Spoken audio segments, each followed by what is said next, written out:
Le ministre des Outre-mer Manuel Valls quitte Paris pour rejoindre la Nouvelle-Calédonie vendredi. À son arrivée, il reprendra les discussions entre le FLNKS et les loyalistes, mais il intégrera aussi les délégations qui portent une voix médiane. Il y a le groupe UNI, Union nationale pour l'indépendance. Il se compose des partis Palika et de l'UPM, aujourd'hui détachés du FLNKS. Pour lui, la seule perspective viable est la pleine souveraineté en partenariat avec la France. Nous essayons de porter cette voix pour concilier, pour faire en sorte que nous, Calédoniens, nous sommes des gens d'ici, qu'on soit les premiers arrivants ou que l'on soit arrivé avec la colonisation, ni peut-être la colonisation dite Mesmer des dernières décennies, on est d'ici, qu'on arrive donc au travers d'une citoyenneté refondée, locale, refondée, qu'on arrive à faire peuple, justement, pour effectivement développer notre pays et donc faire peuple ensemble. Voilà, c'est cette vision-là qu'on essaie d'amener. Ne pas faire en sorte que nos visions s'affrontent, mais faire en sorte que l'on fasse peuple, qu'on ait une vision commune pour construire ensemble notre pays. Défini par son fondateur Mila Kulotukumuli comme un groupe politique centriste, l'Éveil océanien porte également cette troisième voie. Il défend pour sa part une souveraineté partagée avec la France sous une autre forme, le partenariat programmé. Nous, on est dans cette trajectoire de fixer un point dans le futur. Et ce point, nous, on considère que c'est le 24 septembre 2053. C'est le jour, c'est le moment où la Nouvelle-Calédonie doit devenir un État, donc rentrer dans le concert des nations, mais en partenariat avec la France. C'est ça le nouveau lien qu'on dit. C'est respectueux des consultations, c'est respectueux de notre histoire coloniale qui a commencé en 1853 et qu'on propose d'achever en 2053. Donc on est opposé à l'avenant à l'accord de Nouméa, parce qu'on considère que ça va être encore une nouvelle période mortifère pour le pays. Et on aura des vainqueurs et des vaincus. Pour Calédonie Ensemble, la voie médiane est le seul chemin vers un compromis politique avec ce qu'ils appellent le référendum de projet. 50% est pour l'indépendance, 50% contre. Donc on ne peut pas faire un pays juste pour les uns et pas pour les autres. C'est pas possible. Il faut que ce soit un pays qui soit un pays commun. Donc on est obligé de prendre tout le monde en considération. Et c'est la voie du réalisme. Pourquoi ? Parce que si on ne trouve pas d'accord, qu'est-ce qui va se passer ? On va continuer à couler. Au plan économique, au plan social, au plan du vivre ensemble. Et on finira comment ? Dans une guerre civile larvée, qui ne dira pas son nom, où tout le monde sera parti, du moins tous ceux qui peuvent.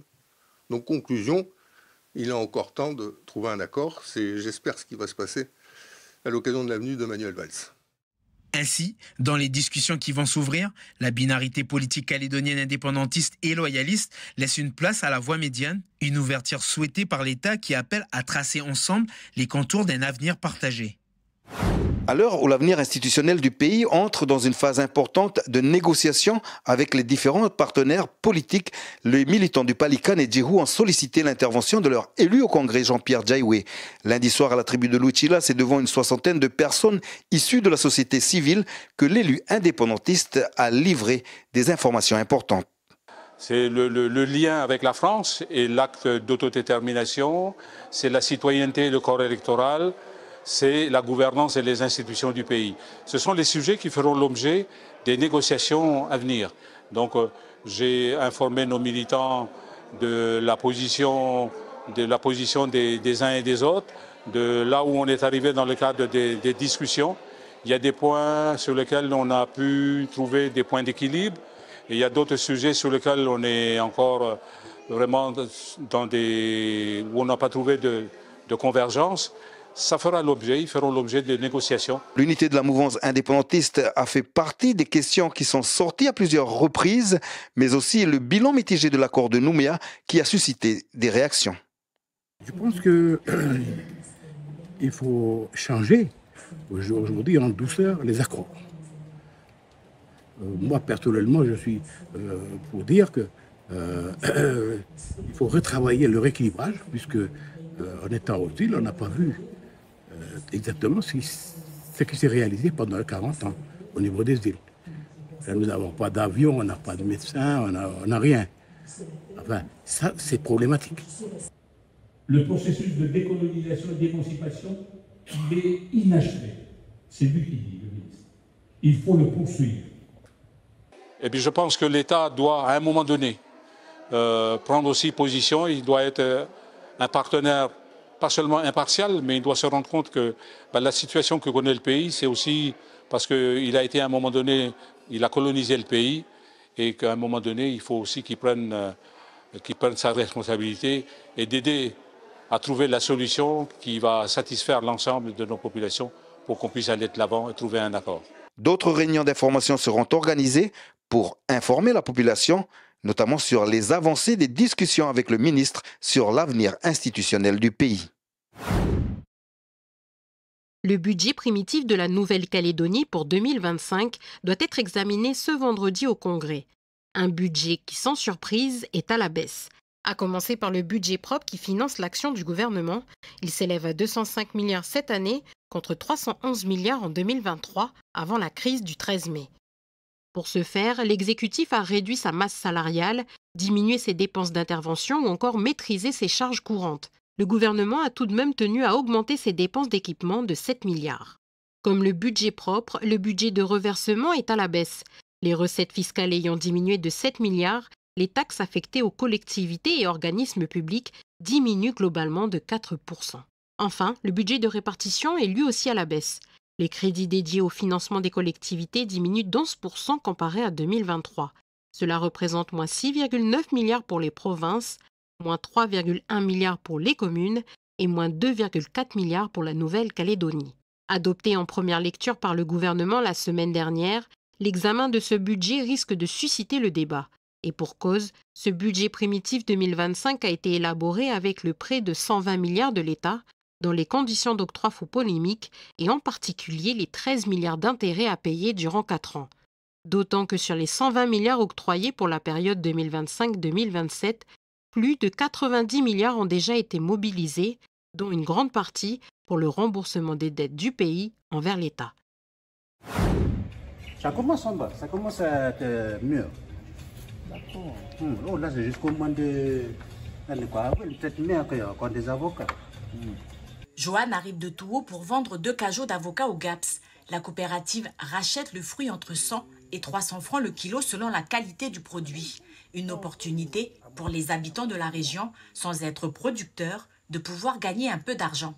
Comme il y a trop d'avocats, on ne peut pas juste pour lâcher, quoi. Sinon, ça va être gaspillé.